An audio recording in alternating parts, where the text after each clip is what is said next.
Sure, sure.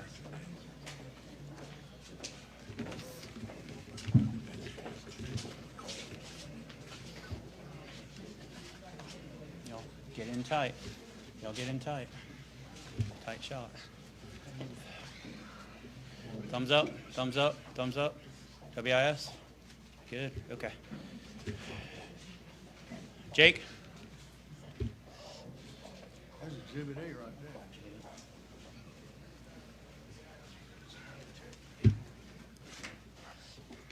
Good morning. I'm Brian Sterling. I'm the director of the South Carolina Department of Corrections. We're here to share some good news today. South Carolina has the lowest recidivism rate in the country at 21.9%. You can clap now.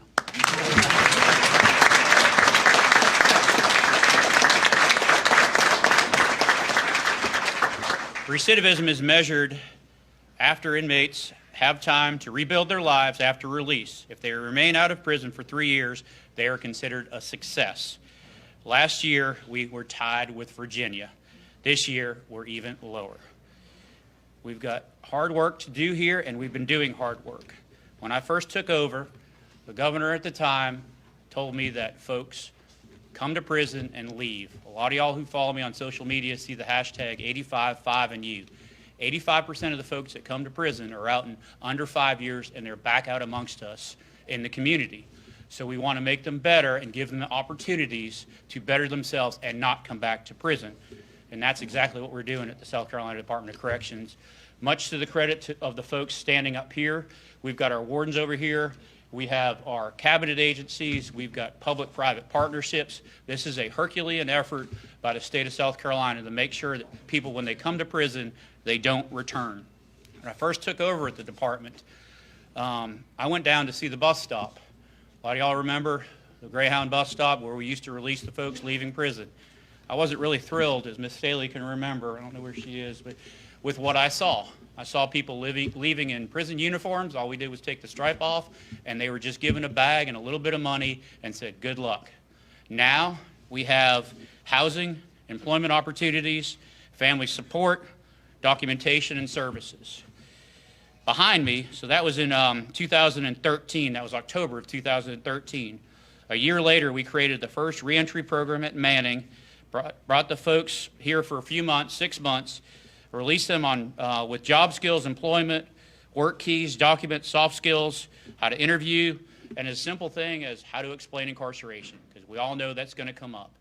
I was incarcerated, but this is what I did while I was incarcerated. I worked in PI, or I had a job as a plumber, or I had a job as a mechanic. That's what I did. The folks standing behind me are some of the Governor McMaster's agencies who have stepped up. For the first in the country, we had a work center in a prison.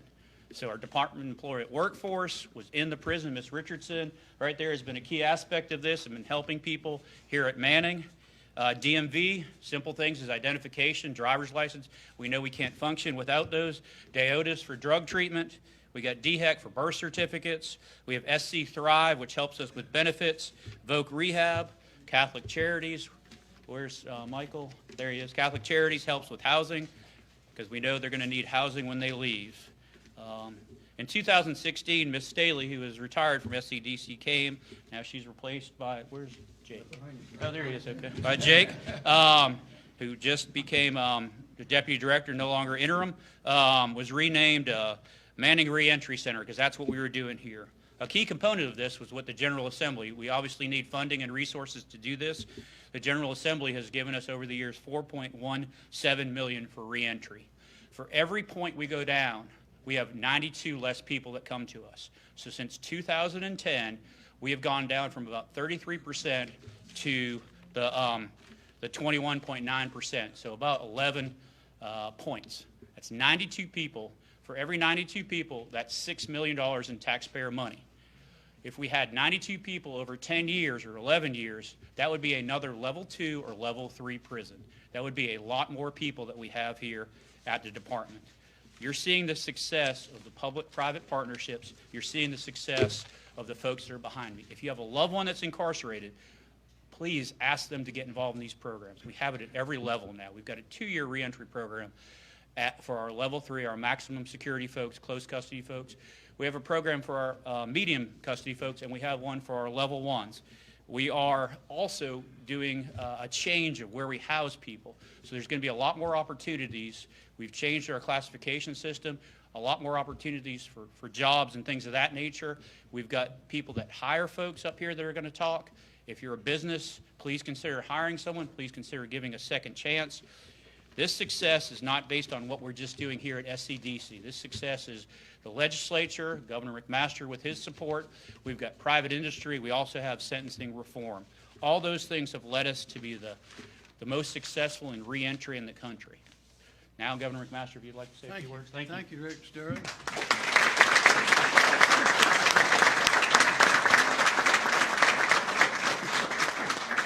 Well, this is it's a happy day in South Carolina, and we all love to, at the end of the day, to whether it's the mountains or the ocean or wherever we are, looking out over the lake, wherever we happen to be, if we're fortunate enough to be in one of those places, to see the sun go down. But what we're seeing now is the sun's coming up, the sun's rising on South Carolina.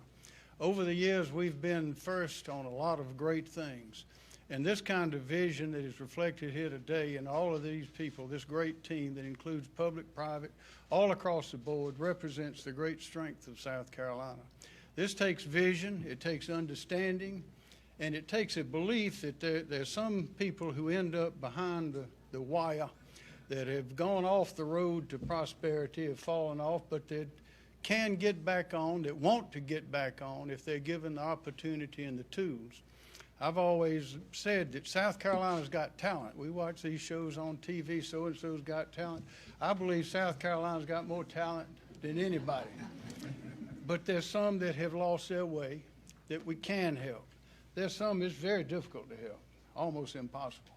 But there's some that we can and we ought to, because we have a culture in our state. We have a nature, an understanding among the people, a understanding of life that has taken decades, yea, centuries to develop, and it's very strong, and that's why employers that want to risk hundreds of millions and billions of dollars, what could go anywhere in the world, and they're coming to South Carolina right now because of what you see here in this room.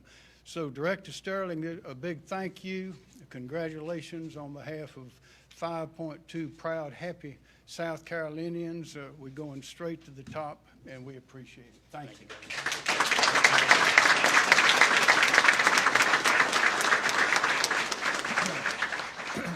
Good morning, everybody. My name is Dan Elsey. I'm the Director of the Department of Employment and Workforce that Director Sterling mentioned a few minutes ago. Mr. Governor, good morning. Director Sterling, good morning. I certainly want to congratulate you. I mean, this is a high honor. The lowest recidivism rate in the nation has got to be the result of an incredible amount of work and great leadership, and I salute you for that. And I had no idea where we stood, and I was shocked and happy to see where we do stand. I think it's absolutely great, and our agency is mighty happy to play a small part in this.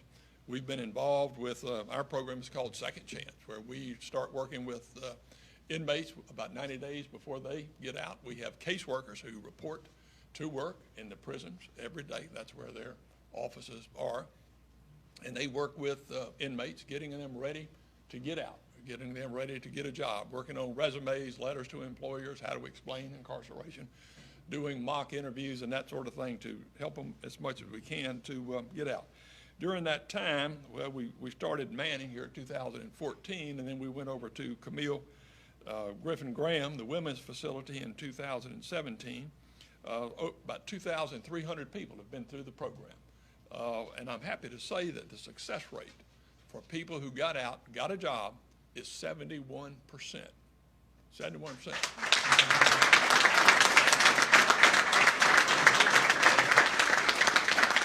Now, being in workforce development, I can tell you that's a good number for people who are not coming out of prison. So it is a great number, and it just tells you if you've got a caseworker working with you and you've got certain people, employers, willing to work with you, then you've got a good chance of success. So our goal has been to get somebody ready to get a job when they get out, but our role is getting ready to change because of technology. We all learned a lot during the pandemic, and we learned how to do things virtually like we never thought we would learn how. And one of those is a virtual job fair, which we have rolled out across the state. Right now, every one of the local workforce areas has unlimited use of the platform. They can do 10 a day if they want to. They got the employers and the job applicants to support it. Well, we want to make the next step and bring it into Manning and Camille Griffin. And we want inmates now, not just to learn how to get a job, but we want them to get them interviews virtually, which we can do with this platform, so that many of them, hopefully, will have a job when they walk out the door. And I am certainly no expert on recidivism, I can assure you that, but it does make common sense to me that if you got a job and a place to stay, your chances of staying out of trouble are probably pretty good. So that's a new program we hope to get going as soon as we can figure out not the technology, but how to do it inside of the prisons and not interfere with the rules in here. We do have a couple of other programs that we work with to help people get a job. Federal bonding for the people leaving here. We can give their employers free bonding in case they do relapse and do something wrong. We also have work opportunity tax credits where we will, the federal government, we run the program, but it's federal money, reimburse employers for a percentage of the wages that they pay up to a maximum and based on the number of hours that a released inmate works. Last thing I want to mention are the employers. I guess about a month after getting into this job, which would have been about 2 years ago, I went to a job fair for people who had just been released. And I'm thinking, what kind of employers are going to be here? And I didn't really know what to expect. Then I walked in and I saw the names of some of the biggest, most successful manufacturers, highest paying people in the state of South Carolina who are out there willing to hire, to give a second chance, not just because they're good people. They are good people, but they know they get good employees who've seen the other side of things and know what they have to lose and generally behave themselves and work hard. So without saying anything more about employers, let me introduce Doug Terrell with Blue Ridge Log Cabins, right? Thank you. Thank you, sir. Very good.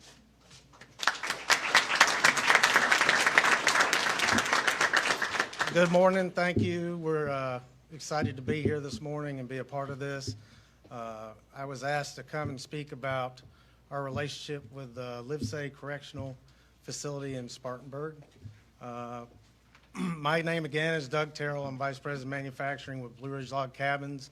We're a systems-built log home builder that produce modular solid log constructed homes. And we got involved with Livesay in 2018 as we were starting to build homes on our second production line for the South Carolina disaster relief recovery for flood victims and hurricane victims in the state. And Livesay was able to supply us an immediate need.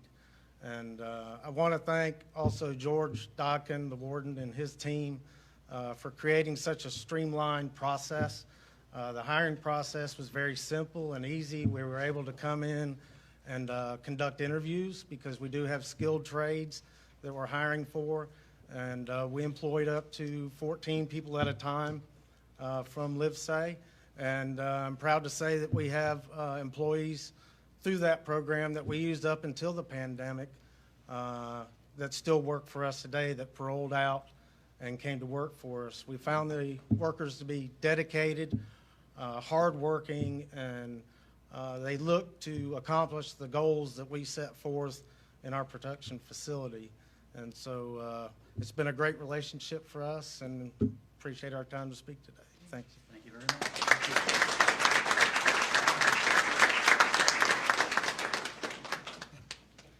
Hi, I'm Antonio Sadler, and I'm a formerly incarcerated person.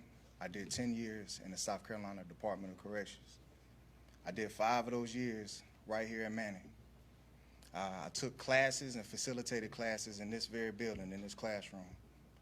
And I can honestly say that, though I couldn't always see it at the time, this place helped me grow as a man and develop as a better human being. There are people in this agency that are in the business of helping people win their battles. We all have a battle, every one of us. There are people at SCDC and GTL that are in the business of helping people win their battles. I'm thankful for the time that I got to do here. While I was here, I got to use the tablets for the last year, and the tablets had an immediate positive impact on the prison culture and the prison environment. It gave us the opportunity to communicate with our family more readily. It gave us access to life skill classes, educational material. It was a changing event for everyone. And now I can say with pride that I am an employee of GTL Communications Second Chance Program, and we at GTL are happy and proud to be a small part of the initiative to continue to reduce recidivism in this country. Thank you.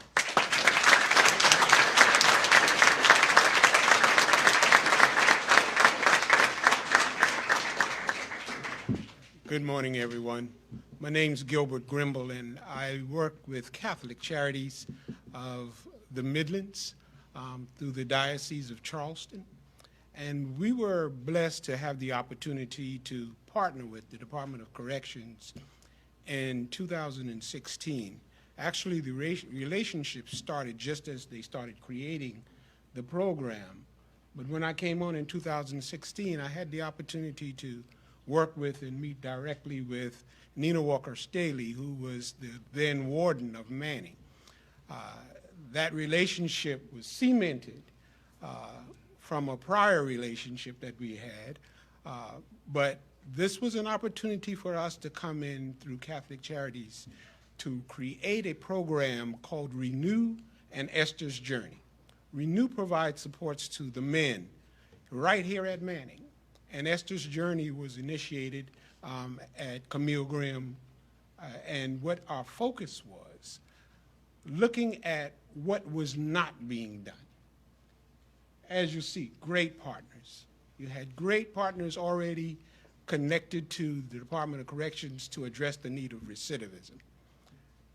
What was not happening wholly was identifying a way to make sure that each man and woman who left these facilities had their own identity. Birth certificates, Social Security cards, IDs, and making sure they were going into a stable living environment. Homelessness should not be an issue when you leave this kind of environment, because then you will recidivate. So Catholic Charities took a very, very focused vision of addressing those basic needs, creating a foundation so you could have your own, each man and woman that we serve would have their own ID in hand, birth certificate or Social Security card, so they can secure these jobs, so they can get treatment, so they can be housed. Because without a basic ID, there is little to nothing that you can accomplish. So we've been blessed to have this relationship ongoing with the Department of Corrections, and we look forward to the continued relationship. Congratulations for the advancement. Congratulations for having that impact on recidivism. And we want to stay connected. So let us know what we can do. Yes, sir.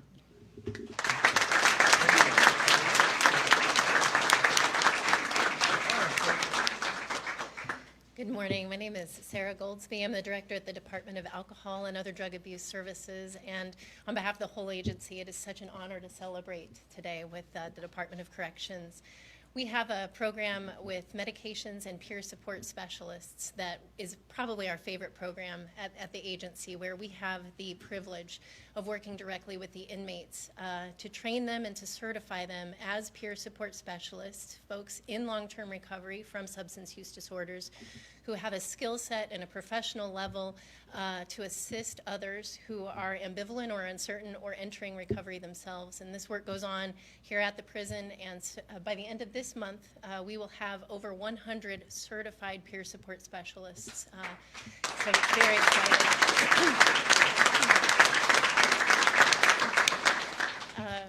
About half of those have re-entered the community, and of those, they are employed at our recovery community organizations and addiction treatment agencies around the state. They are highly sought after because of their skill set and their lived experience.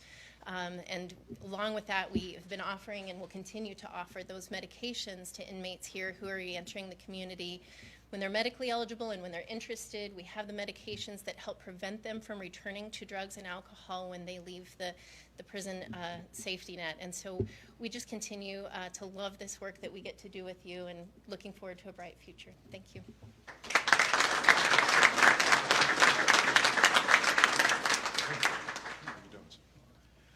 Good morning.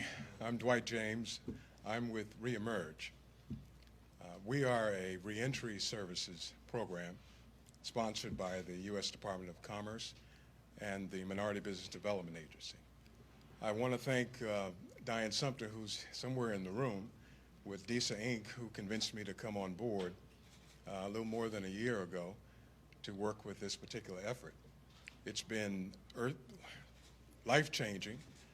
It's been impactful on over 100 formerly incarcerated citizens, and we're continuing to get referrals through Manning, through Camille, through Lieber, and Kershaw prisons, and we're looking forward to expanding that opportunity in terms of serving returning citizens in South Carolina. With the impact of training programs to help them develop new careers in CDL and entrepreneurship, in various fields where they can make a living wage, that makes a difference. And one of the unique aspects of Reemerge's approach has to do with helping to resolve some of the behavioral issues that they deal with.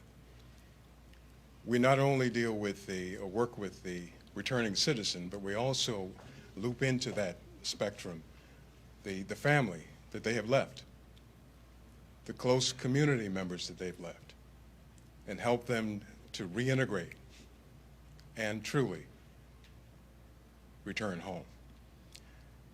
I want to commend the department for the investments that they've made, the commitment, because it does pay off. It pays off for all of us as citizens and all of us as Americans. And we need to roll these kinds of initiatives throughout the state even more strongly and be the example that we're setting for the nation in terms of helping people return home and become productive citizens. I thank you for the opportunity to speak this morning briefly, and look forward to working with you and many of our partners who are here represented as well, because we couldn't do it alone. The strong ecosystem that's developed over the years is one of the main reasons, and I also want to commend the reentry staff because they've been a lifeline to us. So, yes. So, continue to do the good work. Thank you. God bless you all. For members of the media, after the governor's finished taking questions, we're going to kind of walk around and see some of the programs and some of the training, and then we're going to make our way outside for a couple more things. Thank you. Any questions for anyone? Yeah, so Ms. how many Adcox. how many inmates do we have currently in these work release programs? And how's that compared to, say, 2 years ago? I'll get you that information. I don't have that specifically right now, but I know we have a lot more than we did 3 years ago because of funding from the General Assembly, Governor McMaster's support. We have that 2-year program down at Lieber. We have a program at Kershaw. We have a program here at Manning, and then we have a program at Camille for the females. But with our reclassification system, that number is going to expand greatly because people have an opportunity to advance in the system where they don't, but we can get you that number. Yes, what type of skilled trade jobs are the inmates capable of doing once they leave? Maybe a cameraman for a local news network. No, I mean, they can literally do anything. We've got welding, we've got plumbing. You're about to see just a small portion. We've got just over 15,000. We got 15,000, about 537 folks incarcerated here currently. We are a large town, small city, so everything we do here that you see on the outside, we do on the inside. So you name it, it's available. I want people to hire these folks. I had a plumber one time come to my house, and he poured something down my sink because it was stopped up, and I said, well, I'm an attorney. I was actually working in private practice at Tompkins and McMaster, and I got his bill, and I said, well, that's more than I charge an hour. He said, yeah, I used to be an attorney too. that's good. Yes, Ms. Adcox. Track how many employers hire inmates? We do, and we can get you that information, but as Mr. Elsie said, you'd be amazed at the employees across the state. Just think very big. that are hiring these folks for all sorts of jobs, from maintenance to construction to you name it. They're hiring them to do it. Brian, when the state was at 33% when you started, what was the ranking nationwide? Where were we at? Well, that was in 2010. I started in 2013. So we were, I'd say, mid-pack. But we have, I think there's a handout that has those numbers that can kind of show you. Some states have 50% recidivism. So it's incredible where we are, 21%. And we're going to go lower with this new system. I was going to say, what's the goal here? Are you trying to get it down to zero? I mean, what's next? I mean, obviously, that's the goal. We can do only so much. We can put the skills in front of folks, let them take the classes, and let them make the decisions not to return. I see we've got Director Adger here. I know Triple P is helping with what they can. We got HHS here, too, and they're helping get folks what they need. But what we're going to do here is we're going to knock down barriers. We had a lot of barriers. One thing that Director Schwedo and I worked on, there was a fee for getting an ID, and I'd go around and they'd ask for information. They'd say, hey, I can't afford that. That fee, I think, was $50. And that might as well have been $1 million for some folks because they didn't have the money when they left. So we knocked that down. We're knocking down the housing. We're knocking down the stigmatism about hiring folks. We're educating employees. We get calls all the time. I know the governor does all the time. I need employees. I mean, the economy is just humming along here. The unemployment rate is it's one of the lowest in the country, if not the lowest. And these employees want to hire folks, and they know they're going to get good folks who leave corrections because they're going to be prepared. They're going to show up to work. They're going to be ready to work, and they're going to want that second chance.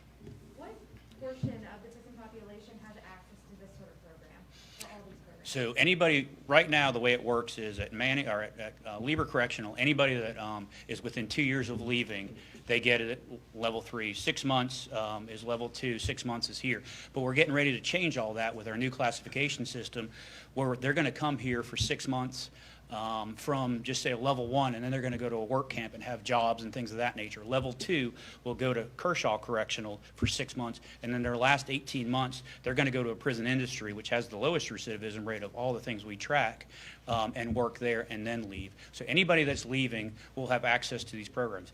But anybody incarcerated has access to programs. Just because you're not going to leave prison, just say you're doing life, does not mean you cannot affect others. We're working with Avera, where we have mentors who are working with the younger folks, the 18 to 25-year-olds, to try to change their track so they don't end up here for life. So if you want a program and you're at the department and you behave and you follow the rules, they're available. Yes, sir. Have you seen any changes to interest in these programs? You were talking about the labor shortage. Has there been a difference from employers in the past few months? Oh, absolutely. I get phone calls all the time. They were desperate for people. I mean, we can't, I know Governor McMaster was, I think, first or second governor in the country to do away with the extra federal benefit. And that was the calls I was getting was, hey, we need people, we need people, we need people. I said, okay, we're getting ready to let them go. And today, I think is today the 12th? Today was the day that they started, or yesterday maybe was the day that they started showing up to employees outside, and then we're going to continue to grow that with our new reclassification system. Brian, how important is reaching this goal of reinvesting in the country for you personally? I mean, you know South Carolina's prison system's reputation over the past 30 or 40 years. How big of a deal is this for you? It's something personally for me. My family's been in law enforcement in this country for well over 100 years. I know the importance of returning people safely.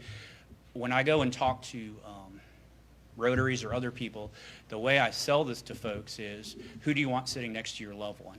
Do you want someone that has mental health treatment, that has a job, is connected with their family? Do you want someone that has stable housing, sit next to your loved one at the bus stop or at the restaurant or at the library? Or do you want someone who doesn't know where their next meal is going to come from, doesn't have their mental health, they're not receiving treatment, they don't have housing, they don't have a job, they have no future and no hope? And that's kind of a simple thing. When people think of it that way, they say, you know what, I want the first person who has a career, has a path, has a place to stay. I don't know if it's my Catholic faith that kind of brings that out or not, but it's something that's very, very important to me. And I think it's important. I know it's important to all the folks, but we have all our wardens here. We have all our staff around. You see all the people here. This is a lot of people from the Department of Corrections who are here to support this, and we do this every single day. But we do it behind the fence. You don't necessarily see it. That's why it's so important to showcase what we're doing. But it is immensely important to me as a dad, and a husband to make sure my community is safe, to make sure my state is safe. And that's what we're doing every single day. Director Sterling, you talked about some of these mentors that are in the program. Can you describe who these mentors are, and are any of them also formally incarcerated, so again, make that connection with them? So currently, the VERA program is at Turbyville and Lee Correctional, and we have folks that are incarcerated that are older that are at those programs. We have through VERA, and we announced this a couple of years ago. So they are incarcerated folks who are probably doing a lot more time. But you know, I can go and talk to these folks, some of these, and say, hey, you should do the following, and they're going to say, you didn't come up like me, you don't know. It's kind of a, not necessarily a peer thing, but I've been there, here are my mistakes, this is what you shouldn't do. We're involving their families.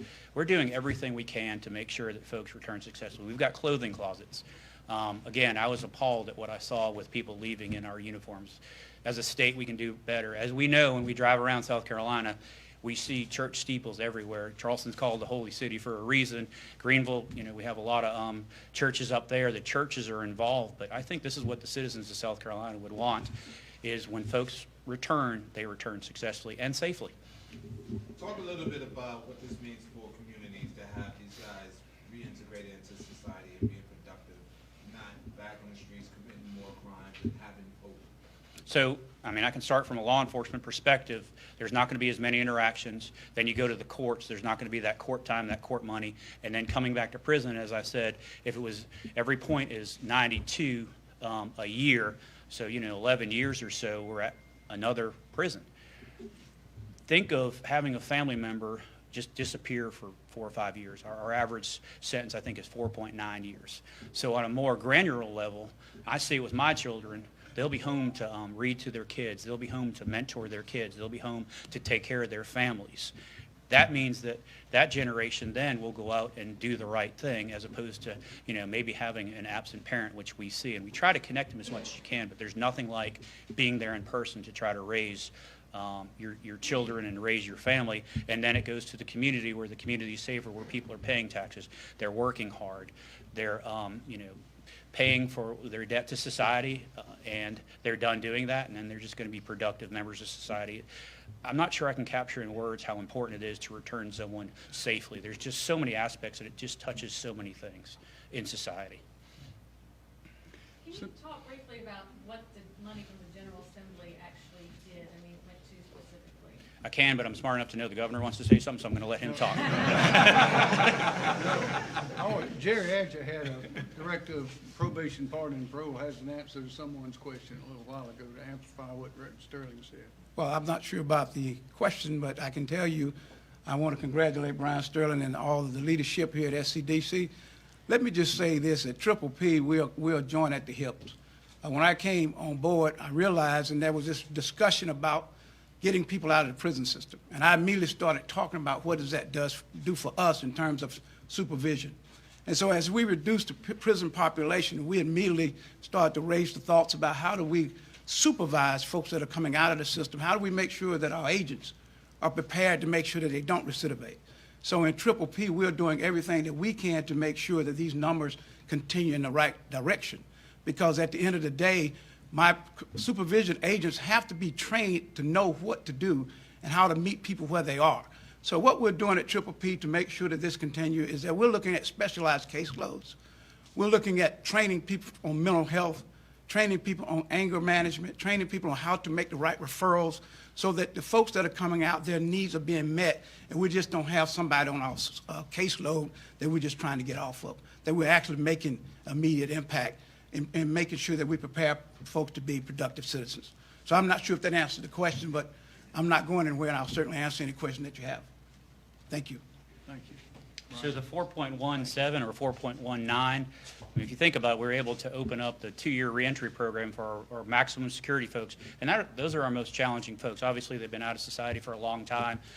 They've committed serious crimes, so their return to society can be challenging with skills and connections with family, and families die or they move on or what have you. So we use that money for that. We use the money also here for Manning, Kershaw, and elsewhere. We'd not be able to do this without, if you look at the investment that the General Assembly and the Governor McMaster has made in returning citizens, it's 4.1 Just by 92 people not coming back to prison, that's a $6 million savings just that year. And if you expand it out, it's almost $72 million in savings with just that little investment.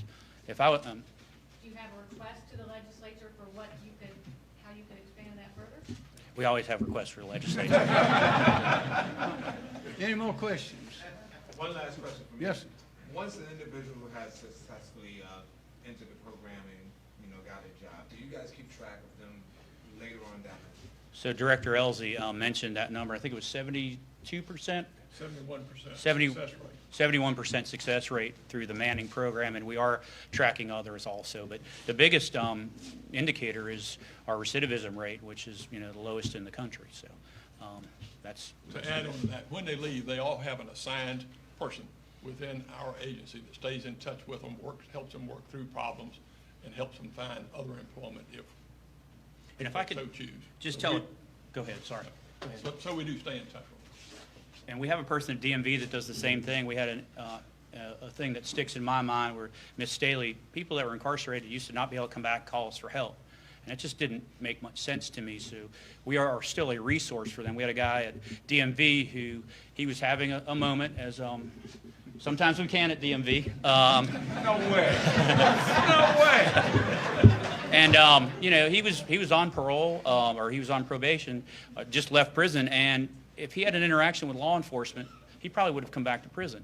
But his sister called Miss Staley, and we called headquarters at DMV, and they said, okay, go to window number 7. He couldn't get his ID. This was before we were working with them to get it before they left. He went to window number 7, I'm making up a number here, and there was someone that specialized in helping folks that had been incarcerated. And she simply said, this is just a simple thing. Do you have the following documents? Yes, I do. Okay, the other person didn't tell me that, but I do. Here's your ID. You can go home. That person probably would have had an incident, ended up back in court, ended up back in prison. Someone may have gotten hurt in the incident, and now, they're set. It's just simple things like that, just things that just make sense. Clothes, housing, jobs, a little bit of help, and they're not going to return to prison. Violent crime has been a huge discussion recently. What role would you say recidivism plays in the reduction of violent crime in South Carolina? So if we weren't doing this, think how much higher it would be if we weren't setting these people up for success. I can't imagine what the number would be. And this is across the country, so we're measured against other states. But teaching people anger management, what Sarah's doing at Deotis with the drug addiction, because we know the drug addiction leads to other crimes, property crimes and violent crimes and things of that nature. So I can't even guess or put a number on what it's doing, but I know it is impactful. And I think we want to start walking around. Any more questions? we could go on all day. This shows what collaboration, communication, cooperation can do, and shows how South Carolina is on the way up.